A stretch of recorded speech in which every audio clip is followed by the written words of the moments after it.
Good evening, everyone. Well, hopefully it's evening when you're watching. If not, good morning, good day, good afternoon, whatever time it is. I want it to be good for you. Welcome to another episode of Dr. Marcia's Lounge. I am your host, Dr. Marcia. Excited to be back with you again. As always, I want to remind you to like, follow, share. Let your neighbors, your coworkers, your friends and frenemies know that you're here and you're doing the thing. So make sure you make them aware of their opportunity to hear from this wonderful young lady. I am excited to have on with me today Miss Chanda Floyd-Bryant of Be Genuine, Be Kind. And when I tell you, just get ready. Get ready. She has an amazing story to share. She's going to provide some insight for us. But before we go any further, let's have her introduce herself. So go ahead, my dear. Good evening or morning or wherever you are, whatever it looks like. I am so delighted to have this opportunity and this moment to share this space with you, Dr. Marcia Credo.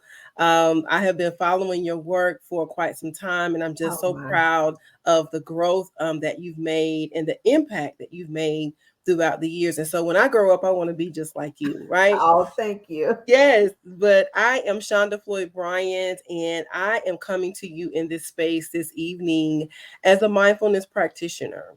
A mindfulness practitioner being that I practice um, things such as yoga. I am a certified yoga teacher, and I am also a meditation coach. And so I'm coming to you as a mindfulness practitioner this evening. But I am a mom. I'm a mom of three children. I have four grandkids. I've been married for 26 years. I am very involved in my community, and I really believe in this body of work around mindfulness because we know that anxiety and depression are at an all-time high, Mm-hmm. and I want to be able to be a part of the solution.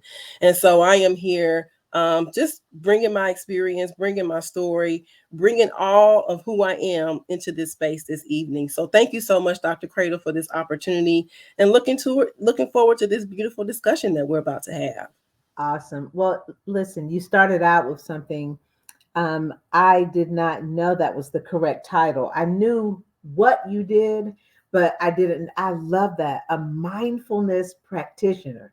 That's Yes. powerful, guys. And hopefully, maybe if you would, if you don't mind, give people a little bit more about what mindfulness even means. Yeah, sure. So when we think about the idea of being mindful, it's really about bringing yourself into the present moment, right? We Mhm. are so busy doing our thing, doing this thing called life and work and mom and dad and brother and sister and everything in between. Mhm. But oftentimes, while we're showing up in these spaces, we're still dealing with some stress and anxiety. And Mhm. so part of being mindful is really putting the intention on being present, totally present in any given moment, right? Being able to quiet the mind while also balancing the nervous system, right? Because we know that when the nervous system is off, and it's not balanced, that we're off and we're not balanced. And that's where that anxiety and that stress and that depression creeps in. And so when we practice mindfulness, mindfulness can include stopping to color a book, right? Mindfulness can be taking the time to be intentional about journaling. Mindfulness can be taking a breath, like pausing to do some breath work. Mindfulness can just mean stopping to enjoy the silence that we experience oftentimes that we're afraid of, right? And Mhm. so, in a nutshell, mindfulness is just having the ability to be completely present in any given moment. That's a great explanation, and she's stepping on my toes, y'all, because sometimes sometimes I find it difficult to just be still and be quiet. And I am learning, I'm getting better, but I'm learning that there are times when I really need that because my mind is going 100 miles an hour. And one thing that I started doing before, because what would happen to me, and I'm just being transparent, I would go to sleep, but then wake up at like 2 or 3 o'clock in the morning with all these things going through my head. I mean, Yeah. and then I couldn't sleep. Yeah. So then the next morning, of course, I wake up and I'm tired, I'm cranky, I'm irritable. But I found that one thing, and I think this might fall under the realm of what you do. One thing that I started doing at night before I go to bed, I do a brain dump, where I Mm. just Hmm. write down everything that is on my mind. Sort of like I liken it to pouring everything out of my cup and Yeah. allowing myself that relaxation time that we need. Yeah. Most of us need, well, okay, I work hard to get 6 hours of sleep at night, but sometimes we need a little more. But when I Yes. pour that out, it allows me to sleep better. Yes. So I think that falls under mindfulness, right? Yes, Okay. absolutely. And I'm glad that you share that about really pouring things out, because when we keep pouring out and pouring out and pouring out and pouring out, we're depleted, right? And Yeah. so we have to give ourselves the grace and the space to replenish, to refill our cup, because we cannot serve others from an empty cup, right?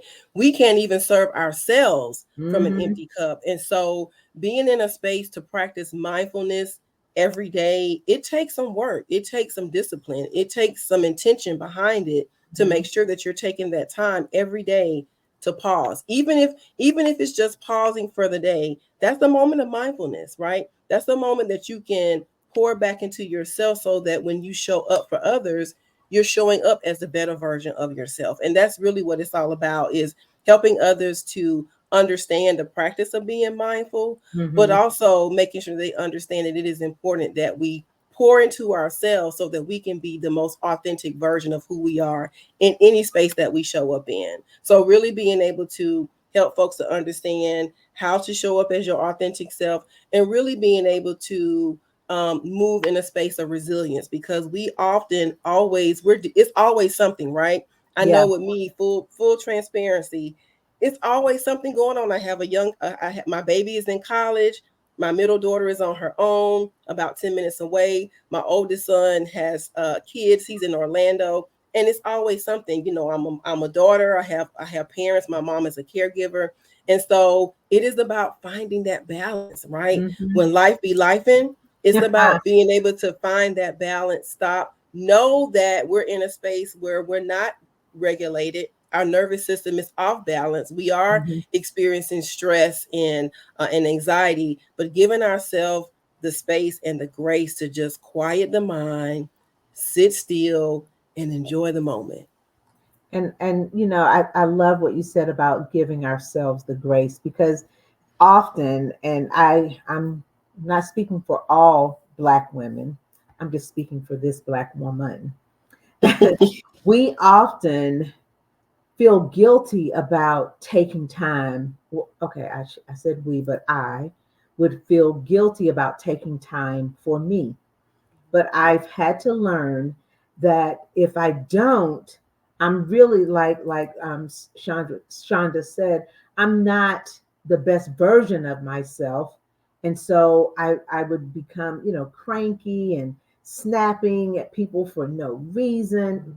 People, my family, and it's Mm-hmm. not their fault that I have not allowed myself to relax. And what did Whitley say? Relax, relate, release.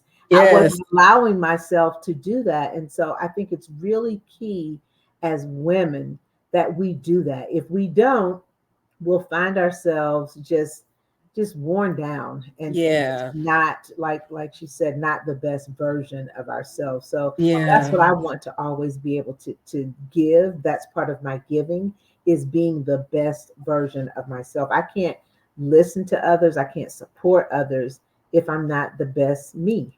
Right. So thank you for that Yeah. reminder. Yeah, and absolutely. I also wanted to share, my mom, she told me a long time ago, and that was to never lose yourself, right?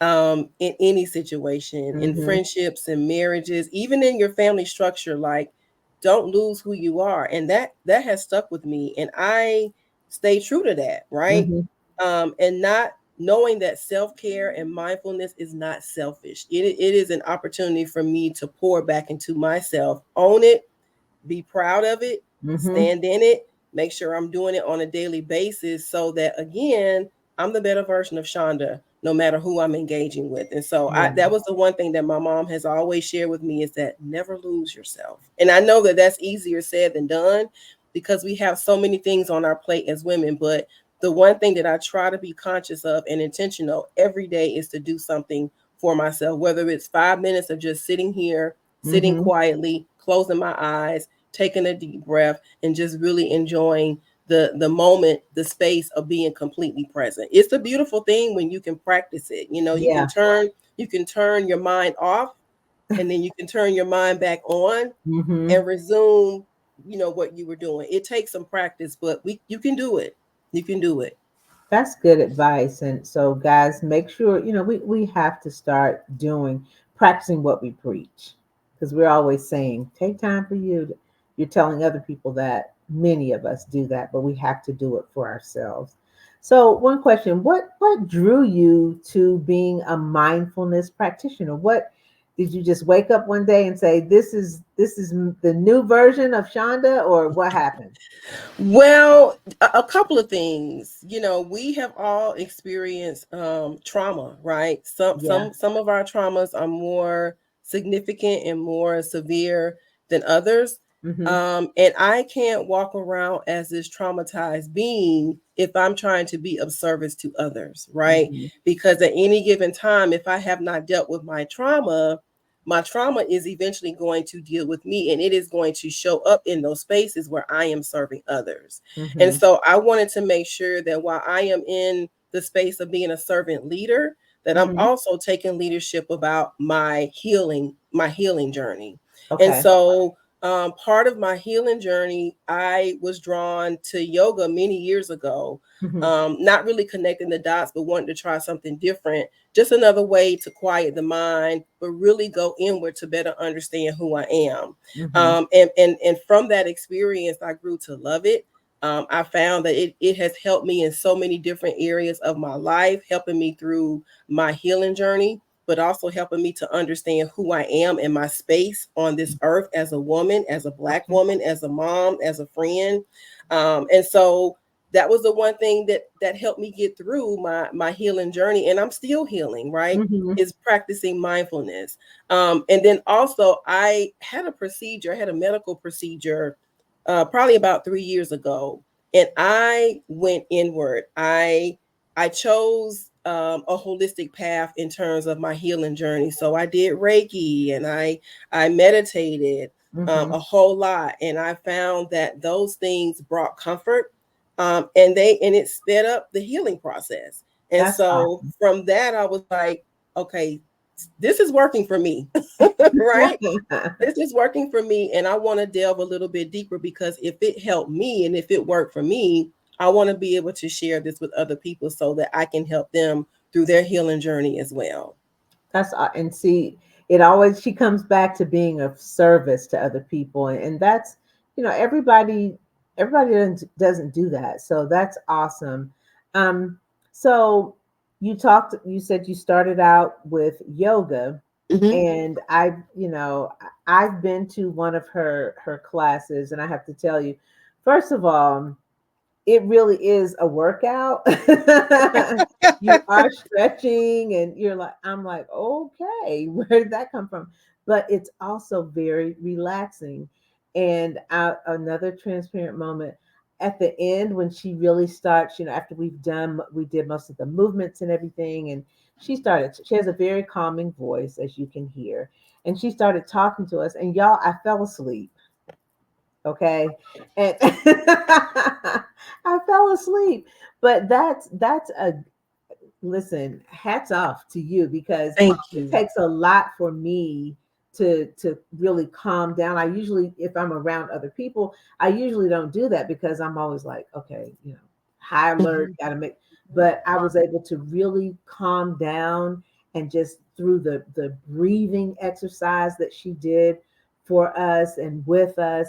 It just made me relax. And I mean, I was in a room, there's probably 50 people in there, don't you think? Mm-hmm. If not more.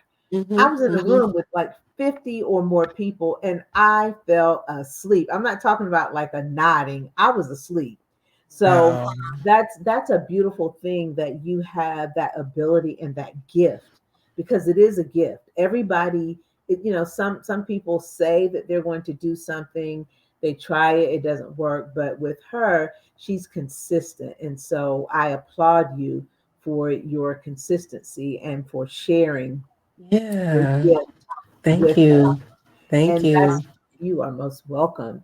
That's a great segue to my next question. So, what do you find most rewarding about being a mindfulness practitioner? Just the example that you just shared with us, like having the ability to connect with others on a deeper level, right? Hmm. Connecting in, I don't want to sound like, I don't want to go real deep, but there is a spiritual connection, Hmm. even in this space of mindfulness. And I know some people are like, oh, you're worshiping. No, it's not worshiping anything at all. It is really giving ourselves um the space and the grace to go inward, right? Hmm. And to really figure out, where the pain is, where the suffering is internally, and then being able to facilitate someone releasing that, right? Because when there is a release, there is growth, there is expansion, there is new energy that is created.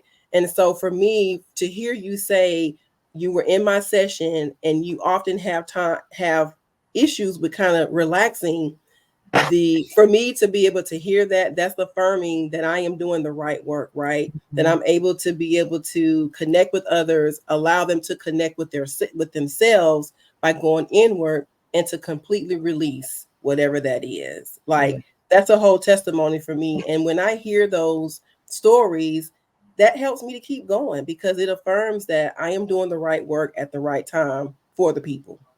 that's awesome. That, and I'm gonna tell you another reason why she serves is because we are both members of the most wonderful sorority in the world, Delta In the Sigma Theta world. Sorority Incorporated. Okay. Incorporated.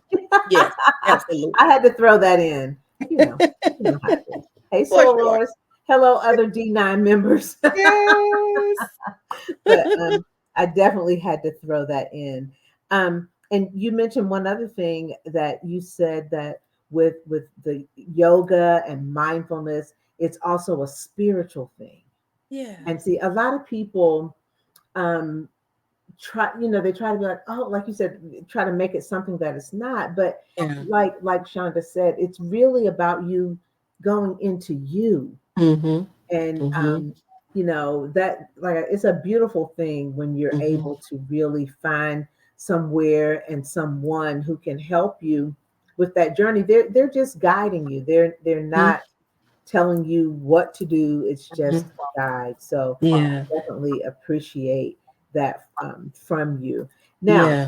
here's the other thing: when you're doing your mindfulness and you incorporate the yoga with it, what do you do for people who are like, I don't know about this, or I can't move because I've seen some of the moves. I'm like, Lord, I'm not that flexible. I'm not there. So what do Well, you do? yeah, and I'm glad you asked that question because I am actually a trauma informed certified yoga teacher, Oh right? wow. And so when we think about, folks that are coming to be a part of this experience, everybody is not at the same level. Some people have not even experienced or practiced yoga. And Mm-hmm. so I try to come from a trauma informed lens, Mm-hmm. meaning that my I call them Zen flow sessions because it's not just yoga, it's not just meditation, it's a variety of things that we do in this flow per se. Mm-hmm. And so when we think about trauma informed, it is not a traditional yoga class Okay. because when you think about trauma informed, you have to be sensitive to what somebody else's trauma has been, right? Mm, And yeah. so, in some yoga classes, the instructor will go and they'll do adjustments and I don't do that in my sessions because I don't know what your trauma has been. You know what I Mhm. mean? And so Right. I want to be sensitive to that. And the beauty, I think, in being trauma informed is that whatever your body is telling you that it needs in a flow or Zen flow or a yoga class, particularly in my sessions, Mhm. you're giving your body what it needs. And so it may not be a traditional yoga pose, right? It may mean that you need to open your arms wide and yarn, and that's Mhm. okay, right? Mhm. Because yoga, meditation, it is all about your practice and what your body needs at that time, and you having the ability to tune in, to go inward, to give your body what it's asking for. And so for me, for those individuals that may not be yogis, or we may have our seniors that are still trying to stretch and benefit Yeah. from yoga, we do chair yoga. And Mhm. so you'll see that in some sessions I'll offer modifications for those that may not may not be able to practice fully. So it's also being able to be aware that everybody's not coming in at the same place and space, but still being able to serve them and meet them where they are. And that's another gift, guys. You have to be able to recognize these things and not do what is it, downward dog, and everybody's not there Yeah, yet.